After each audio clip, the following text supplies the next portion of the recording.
ఆయన చాలా స్పష్టంగా చెబుతూ ఉన్నాడు. ఏమనంటే, ఒక గృహ నిర్వాహకుడు తన బాధ్యతల గురించి ఈరోజు మనతో మాట్లాడుతూ, గృహ నిర్వాహకుడు అనగా మనకి చాలామందికి ఒకవేళ అర్థం అవ్వకపోయినా, గృహ నిర్వాహకుడు అంటే ఆ కుటుంబాన్ని నడిపించేవాడు, ఆ సంఘాన్ని నడిపించేవాడు. సంఘ నిర్వాహకుడు అంటే సంఘాన్ని నడిపించేవాడు, గృహ నిర్వాహకుడు అంటే గృహాన్ని నడిపించేవాడు.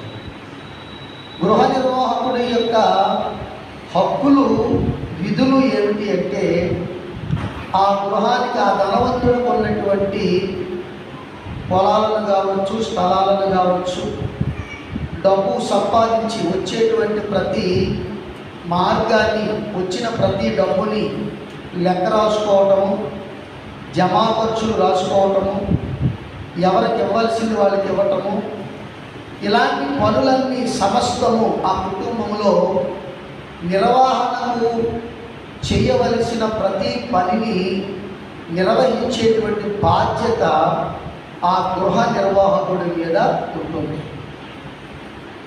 ఆ ధనవంతుని యొక్క ఆస్తి మీద, అలాగే సంపాదన వచ్చేటువంటి అన్ని ఆస్తుల మీద, ఖర్చు పెట్టేటువంటి ప్రతి విషయంలోనూ ఆ గృహ నిర్వాహకుడు అధికారం కలిగి ఉంటాడు. అతనినే గృహ నిర్వాహకుడు అంటాడు.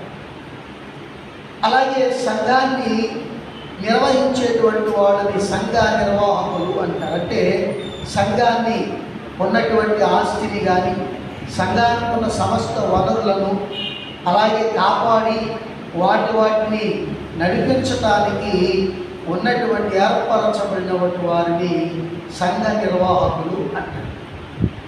అంటే నిర్వహణ బాధ్యత గురించి ఈరోజు ప్రభు అయినటువంటి యేసుక్రీస్తు చాలా అద్భుతమైనటువంటి గొప్ప మాటలను ఈరోజు మనకి తెలియపరుస్తూ ఉన్నాడు. ప్రియ దేవుని బిడ్డలారా, గృహ నిర్వహణ అనేది చాలా ప్రాముఖ్యమైనటువంటి విషయం.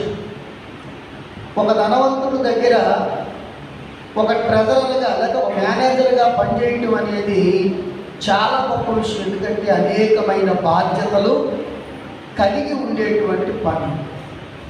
కనుక నా ప్రియ దేవుని బిడ్డలారా, ఈరోజు గృహ నిర్వాహకుడు చేసేటువంటి వారిని గురించి ప్రభు ఈరోజు మనతో ఈ మాటలు తెలియపరుస్తుంది.